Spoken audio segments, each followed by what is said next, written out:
Hi, my name is Donna Baranyay and I am a grief counselor and a hospice chaplain. I work with Haven Health here in Signal Hill. I'm their bereavement coordinator. Been doing grief work for close to 20 years. I do have a certificate in thanatology, and thanatology is the study of death and dying. So I wanted to talk to you a bit about the more professional aspects of grief and provide a little bit of grief education into the grief process. For many of us, the grief process can feel overwhelming because we're not quite sure how to feel or how we are responding to a loss. And by loss, I'm talking about a physical death, the death of a loved one, or some other losses that we might experience. For example, job loss or relationship loss or moving or pet loss. But I want to focus it more on physical death today because there are many ways that grief can affect us and we don't even realize it's a grief response. There are several different areas, one being the emotional aspects, which is the ones that we most identify with feelings of sadness, but we might not understand when we feel anger or regret or guilt. We're also having a grief response, and that can be a shock to some people when they realize they're getting angry and what they're doing is having a response to the loss and they're expecting only sadness, or they're wondering why they're not crying when many of us don't cry, but some of us do, but many of us don't, and that's absolutely okay. It's very common for that experience. Grief also affects us physically, meaning we sometimes get sick, like physically sick. Sometimes we have eating or sleeping pattern changes where we're either finding ourselves sleeping a lot more or not being able to sleep, or falling asleep and not being able to stay asleep.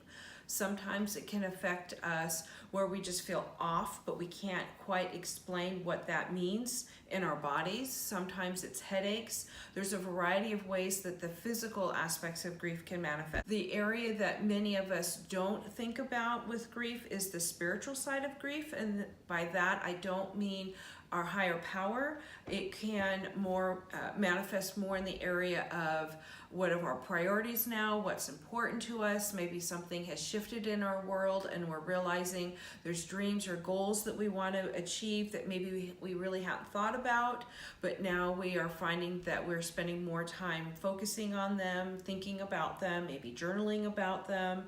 And so with the spiritual side of grief, it tends to be the most personal side. We don't always reach out for support unless we have a trusted friend or a professional or a faith community leader, or someone that we feel safe enough to have those conversations with. But I do encourage anyone who's having those experiences to find a way to explore them, because part of that is leading up to the crux of the grieving process for me, which is rediscovering who we are.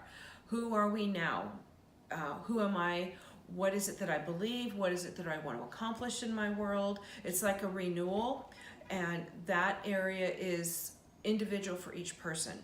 Another area that grief sometimes manifests is in the mental aspect or the cognitive, meaning we have a hard time focusing, staying on task. Maybe we find ourselves daydreaming or thinking about something, not being able to remember what we're reading. If we're doing homework, we sometimes may see our grades drop a little bit.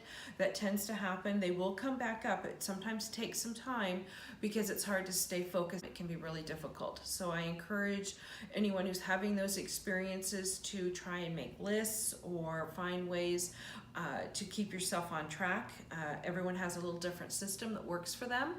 And then the last area I wanted to touch on is the social aspects, and that's where we tend to either isolate or we tend to want to be with people. And again, that's usually a shift in our patterns. Maybe I used to enjoy going to book studies, so now I'm finding I want to stay home and have a little more alone time. Or I used to like being home and alone to write or do my art or whatever it is, and now I'm wanting to be around others more often, and I'm finding ways to do so. All of these things that we've talked about are all responses to the grief process. I will say that through all of those, one of the most important things to do is practice self-care and take care of yourself through that. And each one of us has our own way of doing that, whether it's, again, through art or reading or journaling or seeing a professional or finding some other avenue, nature, and just to remember to take care of you through this time, because it is exhausting and it can also be a life affirming. One of my favorite quotes is by John Green: "Grief doesn't change us, grief reveals us." And there's something about that I find empowering, and I would encourage any of us experiencing the grief process to empower ourselves to heal and to move forward. One of the myths in grief is that we get over it. We get over the flu. We don't get over grief. We find a way to assimilate our new world with our previous world and integrate the two into a world that works for us. But it can take some time. So please take care of you through that process. Thank you.